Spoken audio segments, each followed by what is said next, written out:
Guys আসসালামু আলাইকুম। সবাই কেমন আছেন? আশা করি সবাই ভালো আছেন। আমি অনেক ভালো আছি। আজকে শুরু করছি পদ্মদা সিজন 1 পার্ট 9। প্রথমে বলে নিচ্ছি, যদি ভিডিওটি ভালো লাগে অবশ্যই চ্যানেলটিকে সাবস্ক্রাইব করে যাবেন। আপনারা ভিডিও দেখেন, লাইক করেন না, কমেন্ট করেন না, সাবস্ক্রাইবও করেন না। এরকম প্রতিনিয়ত করতে থাকলে আমি ভিডিও ছাড়া বন্ধ করে দেব। শুরু করছি 36 পৃষ্ঠার। মধ্যখানে চাদর টানি 2 ভাগ করে করা হয়েছে লাহারি ঘরকে। এক পাশে চৌকিতে হেমলতা ও মোর্শেদ থাকেন, অন্য পাশের পদ্মচা, পূর্ণা ও প্রেমার দখলে। লাহারি ঘরের পেছনে দরজাটি আপাতত প্রধান দরজা হিসেবে ব্যবহৃত হচ্ছে। ঘরের পেছনে অসংখ্য কচু গাছ ছিল।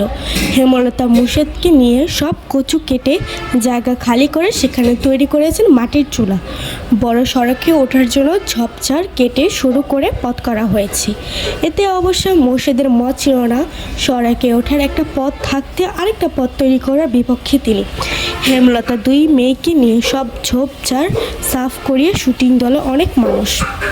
পদ্মজাকে ভুলেও তাদের সামনে দিয়ে আসা যাওয়া করতে দেওয়া যাবে না।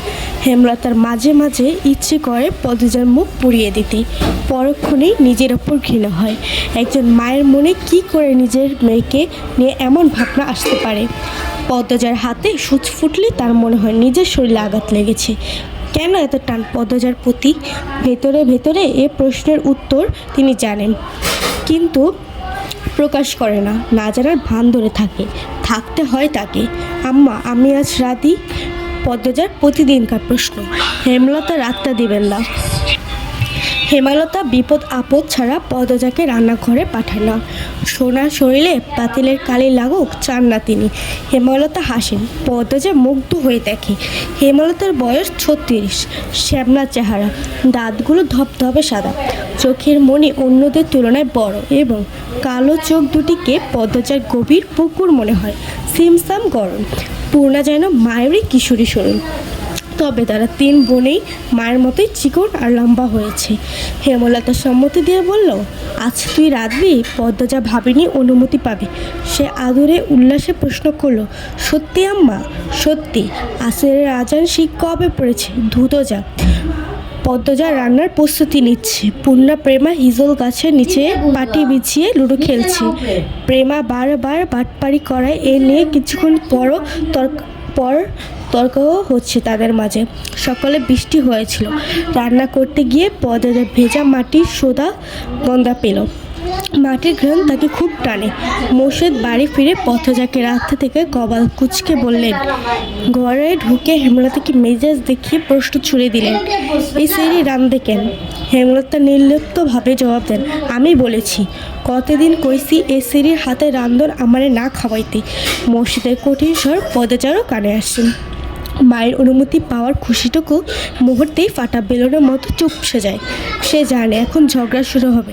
তার আম্মা আব্বার অনুচিত কথাবার্তা মাটিতে পড়তে দেন না, তার আগেই জবাব ছুড়ে দেন। খেতে ইচ্ছে না হলে খাবা না, রাত বেলা না খেয়ে থাকবা আমি? খাবার রেখেও যদি না খেতে চাও সেটা তোমার সমস্যা। আমি বা আমার মেয়ে কেউই তো না করি নেই। মোর্শেদ কিছু নোংরা কথা শোনাতে প্রস্তুত হন। হেমলতা সেলাই মেশিন রেখে উঠে দাঁড়ান। তিনি বুঝে গিয়েছেন মোর্শেদ কী বলবেন। আঙুল তুলে শাসিয়ে মোর্শেদকে বলো, একটা নোংরা কথা উচ্চারণ করলে আমি আজ তোমাকে ছাড়বো না। পদ্ম তোমার মেয়ে, আল্লাহ সইবে না। নিজের মেয়ে সম্পর্কে এত নোংরা কথা কোনো বাবা বলে না। পৃষ্ঠা নাম্বার 38। মোর্শেদ নোংরা কথাগুলো হজম করে নিল, তবে কিরমির করে বলল, পদ্ম আমার ছেলে না, পদ্ম তোমার মেয়ে। আরেকটা কথাও না, বাড়িতে অনেক মানুষ, নিজের বিকৃত রূপ লুকিয়ে রাখো। মোর্শেদ দমে যান। চকিতে বসে বড় করে নিঃশ্বাস ছাড়েন। চোখের দৃষ্টি অস্থির। পদ্মজার জন্মের পর থেকেই হেমলতার রূপ পাল্টে গেছে। কিছুতেই নারীর সঙ্গে পারা যায় না।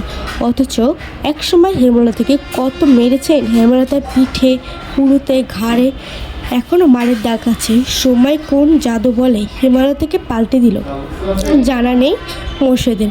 রাতে একটা শ্যুট করে সবাই বিশ্রাম নিচ্ছিল।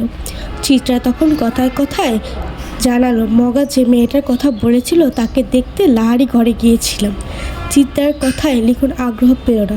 মেয়েটা কখনো কোনো মেয়ের প্রশংসা করে না, খুদ খুঁজে বের করে সেটা নিয়ে আলোচনা করতে তার ভীষণ আগ্রহ। নিজেকে সে খুদহীন সেরা সুন্দরী মনে করে।